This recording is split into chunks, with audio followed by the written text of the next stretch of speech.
दोस्तों कहते हैं कुछ रातें इतिहास में सिर्फ एक तारीख बनकर नहीं रह जाती, बल्कि वो एक ऐसा जख्म छोड़ जाती है जिसे समय भी पूरी तरह भर नहीं पाता। कुछ लोग उस रात को सिर्फ एक हादसा मानते हैं, कुछ उसे आतंक का चेहरा कहते हैं। लेकिन उस रात कुछ ऐसे लोग भी थे जिन्होंने बिना किसी हथियार, बिना किसी ट्रेनिंग और बिना किसी पहचान की चाहत के सैकड़ों जिंदगियों को बचाने की जिम्मेदारी अपने कंधों पर उठा ली थी। आज की कहानी भी कुछ ऐसी ही साधारण महिलाओं की है जो पेशे से एक नर्स थी। एक ऐसी नर्स जिसे शायद दुनिया कभी सुपर हीरो ना कहे, लेकिन जिस हिम्मत का उन्होंने परिचय दिया वह किसी भी सुपर हीरो से कम नहीं था। तो दोस्तों आज हम एक्सप्लेन करने वाले हैं भारत भाग्य विधाता मूवी को। वीडियो अगर अच्छा लगे तो वीडियो को लाइक करके चैनल को सब्सक्राइब जरूर कीजिएगा ताकि आपको इसी तरह के लेटेस्ट और फ्रेश कंटेंट मिलते रहे। तो कहानी की शुरुआत होती है 24 दिसंबर 2008 से। सुबह का समय था, शहर अपनी रोजमर्रा की जिंदगी में व्यस्त था और यहीं पर हमें गीता नाम की एक महिला को दिखाई जाती है। उसके चेहरे पर एक अजीब सी गंभीरता थी। वह सीधे एक पुलिस स्टेशन पहुंचती है। पुलिस स्टेशन के अंदर का माहौल भी काफी तनावपूर्ण दिखाई दे रहा था, जैसे वहां मौजूद हर इंसान किसी बड़े फैसले का इंतजार कर रहा हो। गीता अंदर जाकर एक पुलिस अधिकारी से मिलती है। अधिकारी उसे देखते ही बैठने का इशारा करता है। कुछ पल दोनों के बीच खामोशी रहती है। फिर अधिकारी धीरे धीरे उस घटना का जिक्र करने लगता है जिसने पिछले कुछ दिनों से पूरे शहर को हिलाकर रख दिया था। अधिकारी गीता से कहता है कि अब वक्त आ गया है कि वह आगे बढ़कर उन लोगों की पहचान करे जिन्हें कानून के कटघरे तक पहुंचाना बहुत जरूरी है, क्योंकि अगर ऐसा नहीं होता है तो वह अपराधी सजा से बच सकता है। यह सुनते ही गीता के चेहरे पर चिंता साफ दिखाई देने लगती है। वह जानती थी कि पुलिस जो कह रही है वह सही है, लेकिन वह यह भी जानती है कि इस रास्ते पर चलना बिल्कुल आसान नहीं है। कुछ देर बाद कहानी पुलिस स्टेशन से निकलकर गीता के घर पहुंचती है। घर में उसका पति और उसके परिवार के बाकी सदस्य मौजूद थे। सभी के चेहरे पर चिंता साफ दिखाई दे रही थी।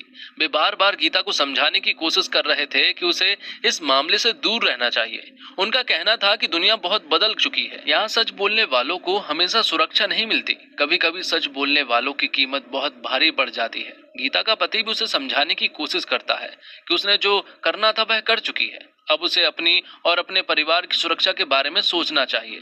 घर का माहौल धीरे धीरे गंभीर होता जा रहा था और फिर थोड़ी देर के बाद गीता के फोन की घंटी बजती है। दूसरी तरफ वही पुलिस अधिकारी था। वह एक बार फिर गीता से अनुरोध करता है कि वह अगले दिन पुलिस स्टेशन आकर अपनी गवाही दे, लेकिन इस बार गीता साफ शब्दों में मना कर देती है। वह कहती है कि उसका परिवार इस फैसले के खिलाफ है और वह अब आगे इस मामले में शामिल नहीं होना चाहती है। पुलिस अधिकारी उसे समझाने की बहुत कोशिश करता है, लेकिन गीता का फैसला नहीं बदलता और वह फोन कट कर देती है। और यहीं से कहानी हमें कुछ दिन पीछे ले जाती है, उस समय की तरफ जब यह सब कुछ शुरू भी नहीं हुआ था। और अब हमारे सामने एक बड़ा और व्यस्त कामा नाम का सरकारी अस्पताल दिखाया जाता है। ये वो अस्पताल है जहाँ पर की अक्सर भीड़ लगी रहती है, लेकिन यहाँ का स्टाफ इतना अच्छा है कि लोगों को कभी भी कोई प्रॉब्लम नहीं आती है। अस्पताल के अंदर मरीजों की आवाजाही लगी हुई थी। डॉक्टर अपने काम में व्यस्त थे। नर्स एक वार्ड से दूसरे वार्ड तक दौड़ती नजर आ रही थी। इन्हीं नर्सों में से एक गीता भी थी। गीता अपने काम को सिर्फ नौकरी नहीं मानती थी, उसके लिए मरीजों की सेवा सबसे बड़ी जिम्मेदारी थी। वह हर मरीज का ख्याल ऐसे रखती थी जैसे वह उसके अपने परिवार का हिस्सा हो। किस मरीज को कौन सी दवा देनी है, किसे कब जांच के लिए ले जाना है, किसकी हालत ज्यादा गंभीर है, इन सभी बातों का उसे पूरा ध्यान रहता। अस्पताल में काम करने वाले लगभग सभी लोग उसकी मेहनत और ईमानदारी की तारीफ करते थे। हॉस्पिटल के वार्ड में कितने मरीज हैं, उन्हें क्या बीमारी है, इन सब के बारे में यहाँ गीता को बहुत अच्छे से मालूम है। अब एक दिन अस्पताल की कुछ नर्सें सुपरिटेंडेंट माया के केबिन में पहुंचती हैं। वहाँ माहौल पहले से ही काफी गर्म था।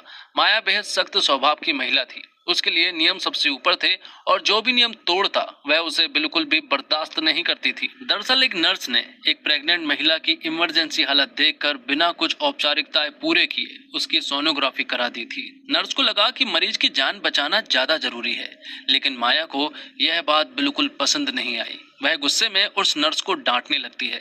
नर्स बार बार समझाने की कोशिश करती है कि मरीज की हालत बहुत गंभीर थी, इसीलिए उसने ऐसा किया, लेकिन माया उसकी एक भी बात सुनने को तैयार नहीं थी। कमरे का माहौल लगातार तनावपूर्ण होता जा रहा था। दूसरी नर्सों भी अपनी साथी का समर्थन करने लगी थी। उनका मानना था कि कभी कभी इंसान की जान नियमों से ज्यादा महत्वपूर्ण होता है, लेकिन माया का नजरिया बिल्कुल अलग था। उसका कहना था कि अगर अस्पताल नियमों के अनुसार नहीं चलेगा तो पूरा सिस्टम बिखर जाएगा। कुछ देर बाद वहाँ एक और समस्या खड़ी हो जाती है। मंत्री के घर से यहाँ माया के पास फोन आता है। यहाँ बताया जाता है कि मंत्री जी की बुजुर्ग दादी की देखभाल के लिए उन्हें कुछ नर्सों की जरूरत है। माया तुरंत ही 2 नर्सों को वहाँ जाने का आदेश देती है, लेकिन इस बार नर्सें साफ मना कर देती है। उनका कहना था कि अस्पताल में मरीजों की सेवा करने के लिए वो नियुक्त हुई हैं, किसी के निजी घर में काम करने के लिए नहीं। यह सुनकर माया का चेहरा और ज्यादा सख्त हो जाता है। वह गुस्से में उन साथी को अपने केबिन से बाहर भेज देती है। उधर गीता यह सब देख रही थी। वह किसी बहस में नहीं पड़ती क्योंकि उसका पूरा ध्यान अपने मरीजों पर था। वह एक एक वार्ड में जाकर मरीजों की स्थिति जांचती है, किस मरीज को कौन सी दवा देनी है, किसकी रिपोर्ट कब आने वाली है, किसे डॉक्टर को दिखाना है। गीता को लगभग हर चीज याद रहती थी। यही वजह थी कि अस्पताल के कई डॉक्टर्स भी उस पर भरोसा करते थे। लेकिन यहाँ सिर्फ एक गीता ही नहीं थी जो कि अपना काम ईमानदारी से करती थी। यहाँ पर और भी नर्स थी। टोटल 16 नर्स थी और सभी यहाँ पर बहुत ही अच्छा काम करती थी। उन्हें अपने मरीजों से बहुत प्यार था। वो किसी भी प्रकार की लापरवाही नहीं करती थी। अब उसी दिन हम देखते हैं कि एक आदमी जो है वो यहाँ पर गीता नर्स पर बहुत चिल्ला रहे थे, क्योंकि गीता जो है वो डॉक्टर से बिना पूछे ही उसकी प्रेग्नेंट पत्नी को दवा देने लगी थी। उसकी पत्नी को एंजाइटी हो रही थी और यहाँ डॉक्टर से बिना पूछे ही गीता उसे दवाई देने लगी थी।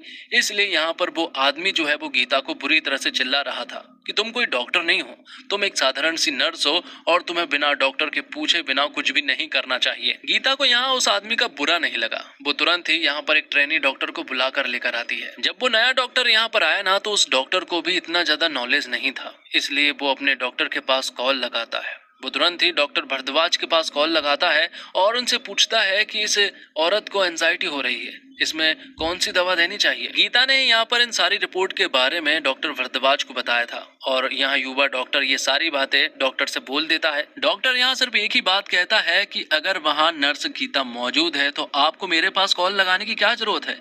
उन्होंने ऐसी कंडीशन जो है वो मुझसे ज्यादा बार देखी है, इसलिए उन्हें बहुत ज्यादा नॉलेज है। गीता जो दवा उन्हें देने वाली थी, डॉक्टर भरद्वाज ने भी वही दवाई बताई थी, लेकिन ये सारी चीजें उस आदमी को पसंद नहीं आई थी, इसलिए वो अपनी पत्नी को दवा खाने से मना कर देता है और उसकी दवाई फेंक देता है। कुछ देर बाद गीता के पास उसके पति का फोन आता है। उसका पति उसे याद दिलाता है कि आज घर में एक खास कार्यक्रम रखा गया है और उसे समय पर घर पहुंचना है।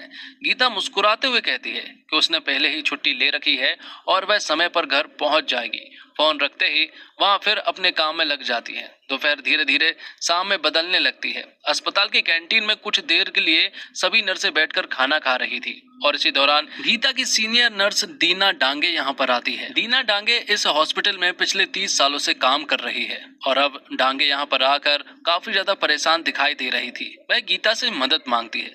दरअसल कुछ नर्सें छुट्टी पर थी और अस्पताल में स्टाफ की काफी कमी हो गई थी।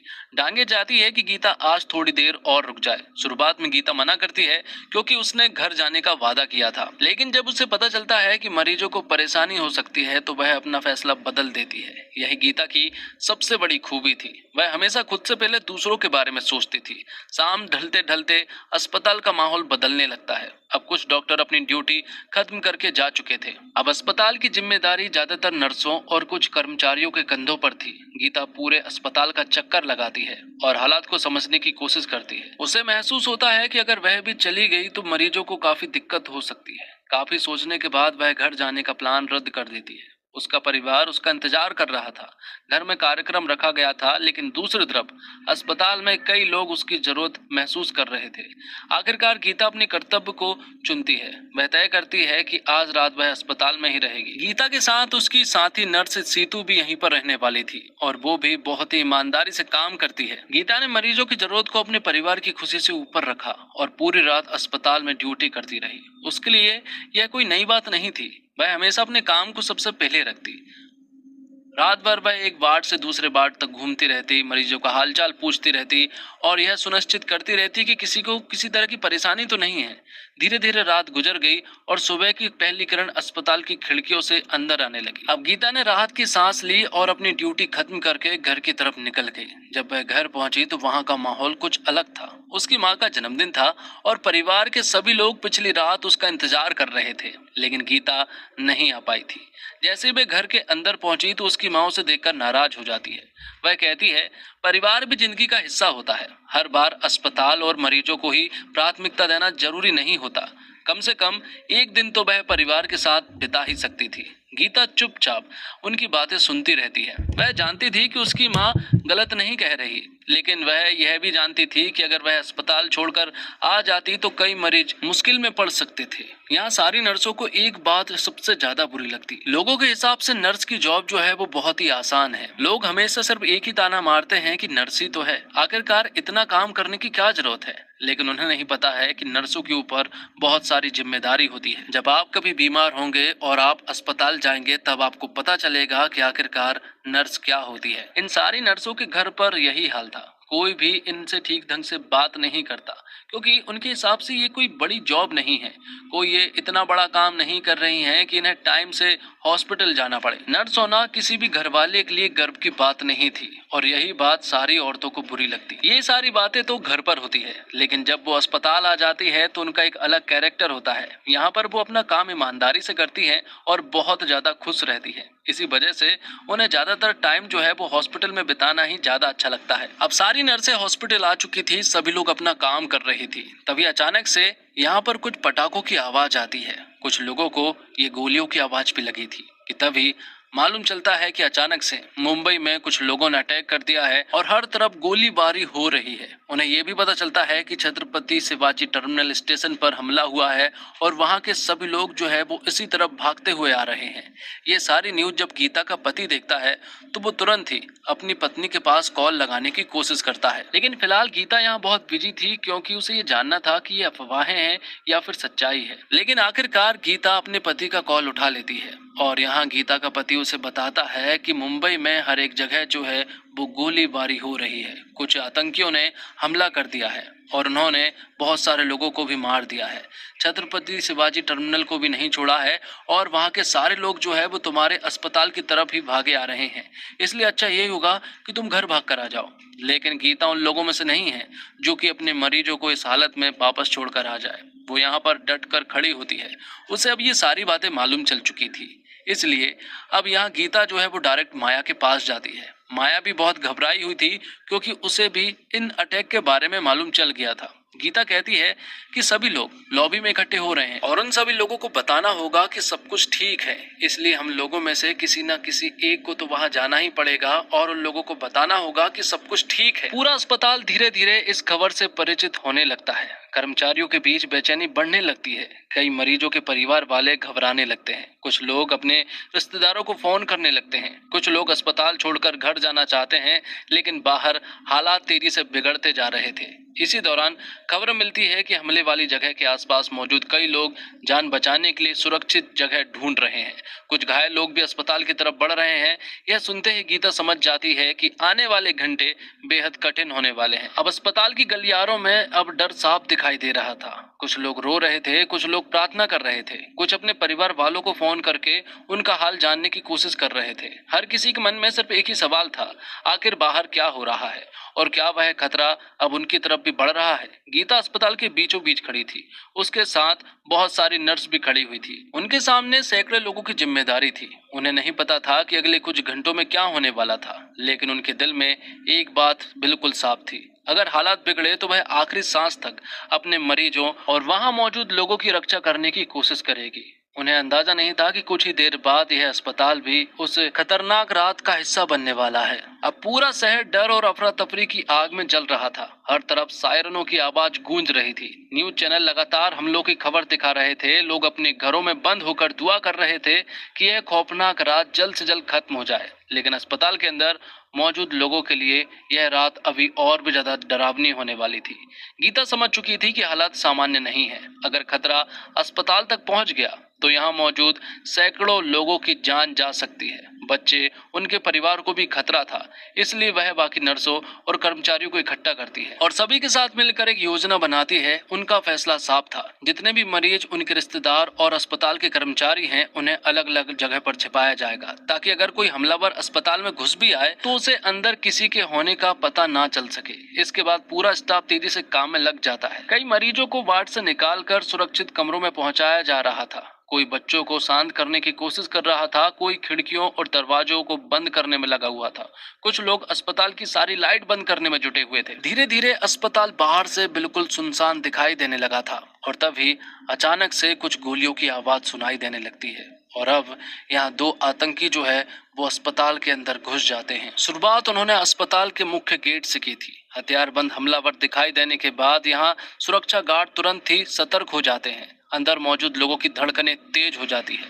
हर कोई खामोश था। ऐसा लग रहा था जैसे पूरा अस्पताल सांस रोककर खड़ा हो। गार्ड यहाँ दरवाजे बंद करने की पूरी कोशिश कर रहा था, लेकिन तभी गोलियों की बौछार शुरू हो जाती है और अस्पताल का बहादुर गार्ड वहीं ढेर हो जाता है। अब यह सब देखकर अंदर मौजूद लोग कांप उठते हैं। अब अस्पताल के अंदर हर कोई पूरी तरह खामोश रहने की कोशिश कर रहा था। एक छोटी सी आवाज भी उनकी मौजूदगी का राज खोल सकती थी, इसलिए गीता चाहकर भी फोन नहीं उठा पाती। अस्पताल के कई हिस्से में लोग छिपे हुए थे। कोई बाथरूम में था, कोई स्टोर रूम में था, कोई ऑपरेशन थिएटर में था, कुछ लोग लिफ्ट के अंदर भी छिपे हुए थे। सबकी आंखों में सिर्फ एक ही सवाल था, क्या वे इस रात को जिंदा देख पाएंगे। इसी बीच गीता एक गर्भवती महिला को देखती है जिसकी हालत अचानक बिगड़ने लगती है। उस महिला का नाम विद्या होता है। उसे तेज दर्द स्टार्ट हो चुका था, खून भी बह रहा था। अगर तुरंत इलाज नहीं किया गया तो माँ और बच्चे दोनों की जान को खतरा हो सकता है। लेकिन अस्पताल के गलियारों में मौत घूम रही थी। ऐसे में किसी मरीज को एक जगह से दूसरी जगह ले जाना आसान नहीं था और फिर भी गीता हार नहीं मानती। वह कुछ नर्सों की मदद से उस महिला को सुरक्षित जगह पहुंचाने का फैसला करती है। कदम कदम पर खतरा था, हर मोड़ पर डर था, लेकिन गीता जानती थी कि अगर उसने कोशिश नहीं की तो एक मासूम जिंदगी दुनिया में आने से पहले ही खत्म हो जाएगी। और इसी तरह उस खतरनाक रात के बीच एक तरफ मौत अस्पताल के अंदर रास्ता ढूंढ रही थी और दूसरी तरफ गीता और उसके साथ ही नर्सें जिंदगी को बचाने के लिए संघर्ष कर रही थी। अब यह लड़ाई सिर्फ आतंक और डर की नहीं रही थी, यह लड़ाई इंसानियत और हैवानियत के बीच बदल चुकी थी। अब अस्पताल के अंदर हर पल किसी डरावने सपने जैसा लग रहा था। बाहर से आती गोलियों की आवाजें और अंदर फैली खामोशी दोनों मिलकर ऐसा माहौल बना रही थी कि हर किसी की धड़कनें तेज हो चुकी थी। कोई भगवान को याद कर रहा था, कोई अपने परिवार के बारे में सोच रहा था और कोई बस यह उम्मीद में बैठा था कि किसी तरह यह रात गुजर जाए। लेकिन खतरा अभी टला नहीं था। उधर गीता और उसकी साथी नर्स उस गर्भवती महिला को सुरक्षित जगह पहुंचाने की कोशिश कर रही थी। महिला का दर्द लगातार बढ़ता जा रहा था। उसकी हालत देखकर साफ लग रहा था कि बच्चे का जन्म किसी भी वक्त हो सकता है। गीता जानती थी कि अगर इलाज में थोड़ी भी देर हुई तो माँ और बच्चे दोनों की जान को खतरा हो सकता है। इसलिए वह अपने डर को किनारे रखकर आगे बढ़ती रहती है। इसी दौरान अस्पताल के दूसरे हिस्से में छुपे हुए कुछ लोगों से अचानक हल्की सी आवाज हो जाती है। यही आवाज हमलावरों के कान तक पहुंच जाती है। अब उन्हें यकीन हो चुका था कि अस्पताल खाली नहीं है। वे धीरे धीरे हर फ्लोर की तलाशी लेने लगते हैं। उनके हाथों में हथियार थे और चेहरे पर किसी तरह की दया नहीं थी। जो भी सामने आता उसकी जान खतरे में पड़ जाती। अस्पताल के अंदर छिपे हुए लोग अब पहले से ज्यादा डरे हुए लग रहे थे। कई लोग अपने बच्चों का मुंह दबाकर उन्हें रोने से रोक रहे थे। कुछ लोग आंखें बंद करके प्रार्थना कर रहे थे। हर किसी को लग रहा था कि शायद अगला नंबर उनका हो। अब ये दोनों आतंकी पूरे के पूरे अस्पताल में गोलीबारी करना स्टार्ट कर देते हैं। उन्हें थोड़ा भी महसूस होता तो वो वहां पर फायरिंग करना स्टार्ट कर देते। उन्हें जो भी मिलता वो उन्हें जान से मार दे रहे थे। इसी बीच यहाँ पर गीता के पास उसके पति का कॉल आता है। गीता उन्हें फोन उठाकर साफ समझा देती है कि यहाँ पर वो लोग आ गए हैं और अब फोन ना करें। और यहाँ वो दोनों आतंकी जो है वो धीरे धीरे ऊपर वाले फ्लोर पर जाने लगे थे। क्योंकि उन्हें कोई भी नजर नहीं आ रहा था, इसलिए वो लोग ऊपर वाले फ्लोर की तरफ जा रहे थे। और यहाँ गीता जो है वो प्रेग्नेंट महिला विद्या को ऑपरेशन थिएटर तक ले जा रही थी। यहाँ लिफ्ट भी काम नहीं कर रही थी, इसलिए गीता यहाँ विद्या को सीढ़ियों से ही ऊपर लेकर जाती है, जो उनके लिए बहुत ही खतरनाक भरा काम हो सकता था, क्योंकि वो दोनों आतंकी जो है वो उनसे कुछ ही दूरी पर मौजूद थे। लेकिन जैसे तैसे गीता जो है वो सिचुएशन को हैंडल करती है। अब थोड़ी देर के बाद ही यहाँ पर पुलिस भी आ जाती है। पुलिस अब उन लोगों के ऊपर फायरिंग करना स्टार्ट कर देती है, लेकिन उन आतंकियों के पास ग्रेनेड भी थे। इसी वजह से वो यहाँ पर ग्रेनेड का यूज करते हैं और उन पुलिस वालों को जख्मी कर देते हैं। लेकिन यहाँ पर गीता ने अपना काम तो कंप्लीट कर दिया था। उसने विद्या को ऑपरेशन थिएटर तक पहुंचाने में सफल हो चुकी थी, लेकिन वहां पहुंचने के बाद एक नई समस्या सामने आ जाती है। डिलीवरी के लिए जिन उपकरणों की जरूरत थी उनमें से कुछ जरूरी सामान वहां मौजूद ही नहीं था। स्थिति बेहद गंभीर थी, वहां मौत घूम रही थी और अंदर जिंदगियों को बचाने की जंग चल रही थी। लेकिन अस्पताल का स्टाफ हार मानने वालों में से नहीं था। जो सामान उपलब्ध था उसी से काम शुरू किया जाता है। एक नर्स को एक ब्लेड मिलता है, लेकिन उसे इस्तेमाल करने से पहले सुरक्षित बनाना जरूरी था। इसलिए मोमबत्ती जलाकर उसे गर्म किया जाता है ताकि वह इस्तेमाल के लायक बन सके। ऐसी स्थिति में जहां हर सेकंड मौत का खतरा मौजूद था, वहां भी ये लोग एक नई जिंदगी को दुनिया में लाने के लिए संघर्ष कर रहे थे। यही इस कहानी की सबसे बड़ी खूबसूरती थी। एक तरफ इंसानियत को खत्म करने वाले लोग थे और दूसरी तरफ इंसानियत को बचाने वाले लोग। कुछ देर बाद आखिरकार वह पल आ जाता है जिसका सभी को इंतजार था।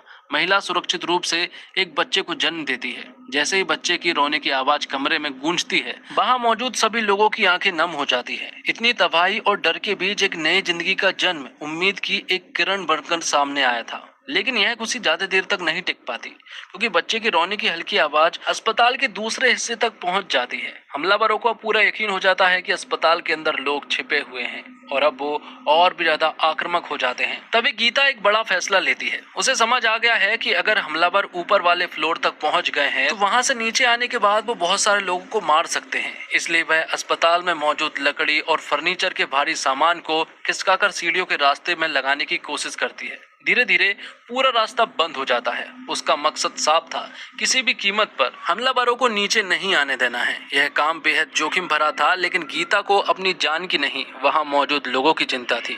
उधर पुलिस भी लगातार दबाव बना रही थी। हमलावरों के पास अब ज्यादा रास्ते नहीं बचे थे। आखिरकार वे छत की तरफ भागते हैं और वहां से पाइप और दूसरी संरचनाओं की मदद से नीचे उतरते हैं और अस्पताल से दूर भाग निकलते हैं। कुछ घंटों से चल रहा यह खौफनाक दौर अब यहीं पर खत्म होने लगा था। धीरे धीरे पुलिस पूरे अस्पताल को सुरक्षित घोषित कर देती है। अब लोग अपनी छुपी हुई जगह से बाहर निकलने लगते हैं। कोई रो रहा था, कोई अपने परिवार वालों को गले लगाकर कल रात के खौफनाक मंजर के बारे में बता रहा था, कोई भगवान का शुक्रिया अदा कर रहा था। हर कोई इस बात से खुश था कि वह जिंदा बच गए। सुबह की पहली रोशनी के साथ अस्पताल में एक नई शुरुआत होती है। रात का अंधेरा खत्म हो चुका था, लेकिन उस रात की यादें किसी के दिल से कभी मिटने वाली नहीं थी। कुछ समय बाद सभी नर्सें और कर्मचारी अपने अपने घर पहुंचते हैं। उनके परिवार वाले उन्हें देखकर भावुक हो जाते हैं। उधर गीता भी घर पहुंची तो उसका परिवार उसे सुरक्षित देखकर राहत की सांस लेता है। लेकिन कहानी यहीं खत्म नहीं होती। कुछ समय बाद पुलिस उन लोगों को पहचानने के लिए गवाहों को बुलाने लगती है जिन्होंने उस रात सब कुछ अपनी आंखों से देखा था। अधिकतर लोग उस प्रक्रिया से दूर रहना चाहते थे। उन्हें डर था कि अदालतों और कानूनी मामलों में फंसना पड़ेगा। लेकिन गीता जानती थी कि अगर सच बोलने वाले लोग ही पीछे हट गए तो अपराधियों को सजा कैसे मिलेगी। इसलिए वह हिम्मत दिखाती है। वह पुलिस स्टेशन जाती है। वहां वह अपना बयान देती है और उन लोगों की पहचान करती है जिन्होंने उस रात मासूम लोगों की जिंदगियों को खतरे में डाला था और कई लोगों को मार दिया था। आखिरकार कानून अपना काम करता है, दोषियों को सजा मिलती है। लेकिन सबसे हैरानी की बात यह थी कि जिन लोगों ने उस रात सबसे ज्यादा बहादुरी दिखाई थी, उन्हें उतनी पहचान नहीं मिली जितनी मिलनी चाहिए थी।